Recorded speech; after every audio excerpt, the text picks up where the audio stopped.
Hi ಎಲ್ರಿಗೂ ನಮಸ್ಕಾರ. Welcome back to my channel Ramya lifestyle Kannada vlogs. ನಾನು ರಮ್ಯಾ.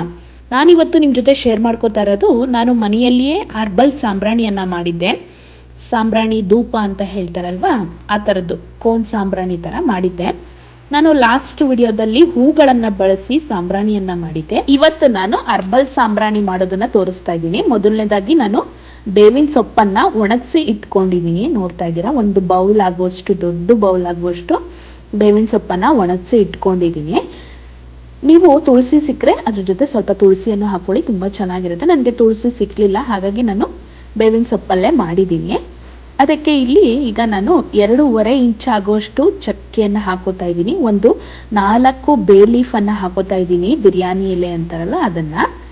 ಒಂದು 6-7 ಏಲಕ್ಕಿಯನ್ನು ಹಾಕೋತಾ ಇದ್ದೀನಿ. ಏಲಕ್ಕಿ ಫ್ಲೇವರ್ ತುಂಬಾನೇ ಚೆನ್ನಾಗಿ ಬರುತ್ತೆ. ನೆಕ್ಸ್ಟ್ ನಾನು ಕರ್ಪೂರವನ್ನು ಹಾಕೋತಾ ಇದ್ದೀನಿ. ಕರ್ಪೂರ ಒಳ್ಳೆ ಕ್ವಾಲಿಟಿ ಕರ್ಪೂರವನ್ನು ತಗೊಳ್ಳಿ, ಅವಾಗ ನಮಗೆ ಸಾಂಬ್ರಾಣಿ ತುಂಬಾನೇ ಚೆನ್ನಾಗಿ ಬರುತ್ತೆ.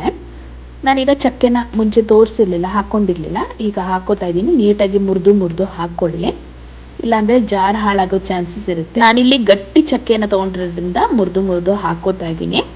ನೆಕ್ಸ್ಟು ಸಾಂಬ್ರಾಣಿ ಸಿಗುತ್ತೆ ನಿಮಗೆ ಮಾರ್ಕೆಟಲ್ಲಿ, ಹಾಲು ಸಾಂಬ್ರಾಣಿ ಅಂತ ಕೇಳಿದ್ರೆ ಕೊಡ್ತಾರೆ. ನೀವು ನಿಮ್ಮ ಮನೆ ಹತ್ರ ಇರೋ ಸ್ಟೋರ್ಗಳಲ್ಲಿ ಸೈಕಲ್ ಬ್ರ್ಯಾಂಡು ಸಾಂಬ್ರಾಣಿ ಸಿಗುತ್ತೆ, ಅದನ್ನಾದರೂ ಹಾಕೋಬೋದು. ಈಗ ನಾನು 1 ಸ್ಪೂನ್ ಆಗೋಷ್ಟು ರೋಸ್ ವಾಟರ್ನ ಹಾಕೋತಾ ಇದ್ದೀನಿ. ಹಾಕ್ಕೊಂಡು ನೀಟಾಗಿ ಪೌಡರ್ ಮಾಡ್ಕೊಬನ್ನಿ. ನೀವು ಒಂದೇ ಸಲಿಗೆ ಪೌಡ್ರ್ ಆಗೋದಿಲ್ಲ, ತೆಗೆದು ನೀಟಾಗಿ ಮಿಕ್ಸ್ ಮಾಡಿ ಪೌಡರ್ ಮಾಡಿ, ಮತ್ತೆ ಮಿಕ್ಸ್ ಮಾಡಿ ಪೌಡರ್ ಮಾಡಿ, ಹಾಗೆ ಮಾಡ್ಕೊಂಡು ಒಂದು 4-5 ಟೈಮ್ಸ್ ಆ ಥರ ಮಾಡಿಕೊಂಡು ಈ ಥರ ನೀಟಾಗಿ ಮಿಕ್ಸ್ ಆದಮೇಲೆ ತಗೊಳ್ಳಿ. ಈಗ ಒಂದು ದೊಡ್ಡ ತಟ್ಟೆಗೆ ಮಿಕ್ಸ್ ಮಾಡ್ಕೋಬೇಕು ನಾವು, ಹಾಗಾಗಿ ಒಂದು ತಟ್ಟೆಗೆ ಹಾಕ್ಕೊಂಡು ನೀಟಾಗಿ ಜಾರಲ್ಲಿರೋದೆಲ್ಲ ತೆಕ್ಕೊಳ್ಳಿ. ಜಾರಲ್ಲಿ ಕರ್ಪೂರ ಮತ್ತು ಸಾಂಬ್ರಾಣಿ ಅಂಟ್ಕೊಂಡಿರುತ್ತೆ, ನೀಟಾಗಿ ತಕ್ಕೊಂಡು ಅದನ್ನು ಕೈಯಿಂದ ನೀಟಾಗಿ ಮಿಕ್ಸ್ ಮಾಡ್ಕೊಳ್ಳಿ. ಎಲ್ಲ ಹೊಂದ್ಕೋಬೇಕು, ಹಾಗೆ ನೀಟಾಗಿ ಮಿಕ್ಸ್ ಮಾಡ್ಕೊಳ್ಳಿ. ಈಗ ಒಂದು ಅರ್ಧ ಸ್ಪೂನ್ ಆಗುವಷ್ಟು ತುಪ್ಪವನ್ನು ಹಾಕೋತಾ ಇದ್ದೀನಿ. ತುಪ್ಪ ಹಾಕ್ಕೊಂಡು ಮತ್ತೆ 1 ಸ್ಪೂನ್ ಆಗುವಷ್ಟು ರೋಸ್ ವಾಟ್ರನ್ನ ಹಾಕ್ಕೊಂಡು ಒಂದು ಬೌಲಲ್ಲಿ ನೀರನ್ನು ಇಟ್ಕೊಂಡು ಸ್ಪೂನಲ್ಲಿ ಅರ್ಧ ಸ್ಪೂನು 1 ಸ್ಪೂನ್ ಅಂತ ನೀರನ್ನು ಹಾಕ್ಕೊಂತ ನೀವು ನೀಟಾಗಿ ಮಿಕ್ಸ್ ಮಾಡ್ಕೋಬೇಕು. ನೀವು ಒಂದು ಸ್ವಲ್ಪ ರೋಸ್ ವಾಟರ್ ಹಾಕಿರ್ತೀರ, ತುಪ್ಪ ಹಾಕಿರ್ತೀರ, ಅದರಲ್ಲೇ ಜಿನ್ಕೊಂಡು ನೀಟಾಗಿ ಅದು ಹೊಂದ್ಕೊತಾ ಇರುತ್ತೆ. ನಿಮ್ಗೊಂದು 1-1.5 ಸ್ಪೂನಷ್ಟು ನೀರು ಹಿಡಿಯುತ್ತಷ್ಟೇ. ನಾನು ಒಟ್ಟಿಗೆ ಹಾಕ್ಕೊಂಡಿದ್ದೀನಿ, ಇಲ್ಲಿ ಮಿಸ್ ಆಗಿದೆ ಕ್ಲಿಪ್ಪಿಂಗು. ಹಾಕ್ಕೊಂಡು ನೀಟಾಗಿ ಮಿಕ್ಸ್ ಮಾಡಿಕೊಂಡು ಎಲ್ಲ ಒಂದುಗೂಡಿಸ್ಕೊಂಡು ಉಂಡೆ ಮಾಡಿ ಇಟ್ಕೊಳ್ಳಿ. ನೆಕ್ಸ್ಟ್ ನಾನು ಕೋನ್ ಸಾಂಬ್ರಾಣಿ ಹೇಗೆ ಮಾಡ್ತೀನಿ ಅಂತ ತೋರಿಸ್ತೀನಿ. ನಾನು ಲಾಸ್ಟ್ ವಿಡಿಯೋದಲ್ಲಿ ಒಣ ಹೂವಿನಿಂದ ಕೋನ್ ಸಾಂಬ್ರಾಣಿಯನ್ನು ಮಾಡಿ ತೋರಿಸಿದ್ದೆ. ಯಾರಾದರೂ ಆ ವಿಡಿಯೋ ನೋಡಿಲ್ಲ ಅಂದರೆ ಎಂಡ್ ಸ್ಕ್ರೀನಲ್ಲಿ ಕೊಟ್ಟಿರ್ತೀನಿ, ವಿಡಿಯೋನ ಚೆಕ್ ಮಾಡಿ ವಿಡಿಯೋನ ನೋಡಿ ಮನೆಯಲ್ಲಿಯೇ ಸಾಂಬ್ರಾಣಿಯನ್ನು ಮಾಡ್ಕೊಳ್ಳಿ, ತುಂಬಾ ಒಳ್ಳೆಯದು. ನಾವು ಶಾಪಿಂದ ತಂದಿರೋ ಕೆಮಿಕಲ್ ಸಾಂಬ್ರಾಣಿಗಳನ್ನು ಬಳಸೋದ್ರಿಂದ ನಮ್ಮ ಆರೋಗ್ಯಕ್ಕೆ ತುಂಬಾ ಹಾನಿಕರ. ಹಾಗಾಗಿ ಎಷ್ಟೊಂದು ಜನಕ್ಕೆ ಅಲರ್ಜಿಕ್ ಪ್ರಾಬ್ಲಮ್ಸ್ ಇರುತ್ತೆ. ಅಂಥವರು ಈ ಥರ ಸಾಂಬ್ರಾಣಿಯನ್ನು ಮನೆಯಲ್ಲಿಯೇ ಮಾಡಿಕೊಂಡು ಯೂಸ್ ಮಾಡೋದ್ರಿಂದ ತುಂಬಾ ಒಳ್ಳೆಯದು. ನಮಗೆ ಹೆಲ್ತ್ ಬೆನಿಫಿಟ್ಸು ಸಹ ಕೊಡುತ್ತೆ. ನಾವಿಲ್ಲಿ ಆಯುರ್ವೇದಿಕ್ ಐಟಮ್ಸ್ಗಳನ್ನು ಬಳಸಿರೋದ್ರಿಂದ ನಮಗೆ ಆರೋಗ್ಯಕರ ಬೆನಿಫಿಟ್ಸು ಇಲ್ಲಿ ತುಂಬಾ ಸಿಗ್ತಾ ಹೋಗುತ್ತೆ. ಈಗ ನಾನು ಕೋನ್ ಸಾಂಬ್ರಾಣಿಯನ್ನು ಕೋನ್ ಶೇಪಲ್ಲಿ ಮಾಡೋದನ್ನು ತೋರಿಸ್ತಾ ಇದ್ದೀನಿ. ಮೊದಲನೇದಾಗಿ ನಿಮ್ಮ ಮನೆಯಲ್ಲಿ ಯಾವುದಾದ್ರೂ ತಿಕ್ಕಾಗಿರೋ ಪ್ಲಾಸ್ಟಿಕ್ ಕವರ್ನ ಸ್ಕ್ವೇರ್ ಶೇಪಲ್ಲಿ ಕಟ್ ಮಾಡಿಕೊಂಡು ಅದನ್ನು ಕೋನ್ ಮಾಡಿಕೊಂಡು ಮುಂದೆ ಎಕ್ಸ್ಟ್ರಾಸ್ನ ಕಟ್ ಮಾಡಿಕೊಂಡು ನಾವು ಮಾಡಿಟ್ಟಿರೋ ಮಿಕ್ಸ್ಚರ್ನ ಕೋನ್ ಒಳಗಡೆ ಗಟ್ಟಿಯಾಗಿ ತುಂಬಬೇಕು. ನಾವು ಗಟ್ಟಿಯಾಗಿ ತುಂಬಲಿಲ್ಲ ಅಂದರೆ ಅದು ಒಣಗಿದ ಮೇಲೆ ಒಡೆದೋಗೋ ಚಾನ್ಸಸ್ ಇರುತ್ತೆ. ಆ ಕಾರಣ ನಾವು ನೀಟಾಗಿ ಫಿಲ್ ಮಾಡ್ಕೋಬೇಕು, ಟೈಟಾಗಿ ಅಮ್ಕಿ ಫಿಲ್ ಮಾಡಿಕೊಂಡ್ರೆ ನೀಟಾಗಿ ಕೋನ್ ಶೇಪಲ್ಲಿ ಬರುತ್ತೆ, ತುಂಬಾ ಚೆನ್ನಾಗಿರುತ್ತೆ.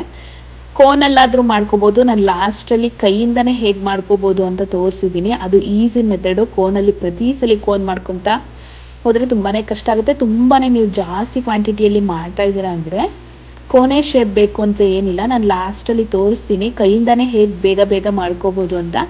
ಆ ಥರನೂ ಮಾಡಿ ಇಟ್ಕೋಬೋದು, ತುಂಬಾ ಚೆನ್ನಾಗಿ ಬರುತ್ತೆ, ತುಂಬ ಒಳ್ಳೆ ಫ್ರೇಗ್ರೆನ್ಸನ್ನು ಕೊಡುತ್ತೆ. ನಾವು ಇದನ್ನು ಮಾಡಿ ಒಂದು 5-6 ದಿನ ನೀಟಾಗಿ ಒಣಗಿಸ್ಕೋಬೇಕು. ನಾವು ಎಷ್ಟು ಒಣಗಿಸ್ಕೊತೀವಿ ಅಷ್ಟು ಚೆನ್ನಾಗಿ ಸಾಂಬ್ರಾಣಿ ಉರಿಯುತ್ತೆ, ಮತ್ತು ಫ್ರೇಗ್ರೆನ್ಸು ಅಷ್ಟೇ ತುಂಬಾ ಚೆನ್ನಾಗಿ ಬರುತ್ತೆ. ನಾನು ಮುಂದೆ ಹಚ್ಚಿನೂ ಕೂಡ ತೋರಿಸ್ತೀನಿ ಸಾಂಬ್ರಾಣಿ ಹೇಗೆ ಉರಿಯುತ್ತೆ ಅಂತ. ತುಂಬಾ ಚೆನ್ನಾಗಿ ಉರಿಯುತ್ತೆ, ತುಂಬ ಒಳ್ಳೆ ಸ್ಮೆಲ್ಲನ್ನು ಕೊಡುತ್ತೆ.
ಈಗ ನಾನು ಕೈಯಿಂದ ಹೇಗೆ ಮಾಡ್ತಾ ಇದ್ದೀನಿ ಅನ್ನೋದನ್ನ ನೋಡ್ತಾ ಇದ್ದೀರಾ. ಈಸಿಯಾಗಿ ಕೈಯಿಂದನೂ ಕೂಡ ಮಾಡ್ಕೋಬೋದು.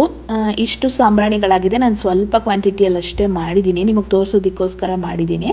ಹಾಗಾಗಿ ಸ್ವಲ್ಪ ಅಷ್ಟೇ ಮಾಡ್ಕೊಂಡಿದ್ದೀನಿ. ಜಾಸ್ತಿಯಾಗಿ ನೀವು ಬೇವಿನ ಸೊಪ್ಪನ್ನು ಒಣಗಿಸ್ಕೊಂಡು, ತುಳಸಿಯನ್ನು ಒಣಗಿಸ್ಕೊಂಡು ಪೌಡರ್ ಮಾಡಿಕೊಂಡು ಮಾಡಿ ಇಟ್ಕೋಬೋದು. ನೋಡಿ ಈ ಥರ ಆಗಿದೆ. ನಾವು ಕೆಳಗೆ ಬಿಡಿಸಾಗ ಟನ್ ಅಂತ ಸೌಂಡ್ ಬರಬೇಕು.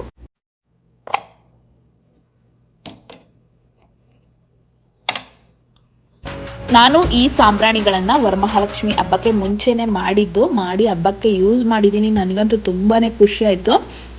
ಈಗ ಹಚ್ಚಿ ಕೂಡ ತೋರಿಸ್ತಾ ಇದ್ದೀನಿ, ನೋಡ್ತಾ ಇರ್ತೀರಾ ಹೆಂಗೆ ಉರಿಯತ್ತೆ ಮತ್ತು ಎಷ್ಟು ಚೆನ್ನಾಗಿ ಫ್ರೇಗ್ರೆನ್ಸ್ ಬರುತ್ತೆ ಅಂತ. ಹಚ್ಚಿದ ತಕ್ಷಣ ತುಂಬ ಚೆನ್ನಾಗಿ ಹತ್ಕೋಬೇಕು. ಚೆನ್ನಾಗಿ ಹತ್ಕೊಂಡು ಆಮೇಲೆ ಆರಿದ್ಮೇಲೆ ತುಂಬಾ ಚೆನ್ನಾಗಿ ಹೊಗೆ ಬರೋಕ್ಕೆ ಶುರು ಆಗುತ್ತೆ.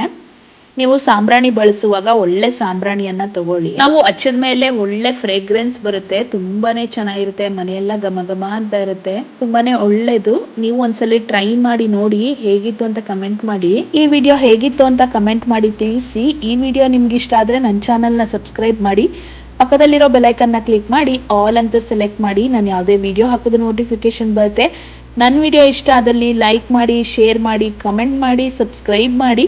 ನೆಕ್ಸ್ಟ್ ವಿಡಿಯೋದಲ್ಲಿ ಸಿಗ್ತೀನಿ. ಖುಷಿಯಾಗಿರಿ. ನಮಸ್ಕಾರ.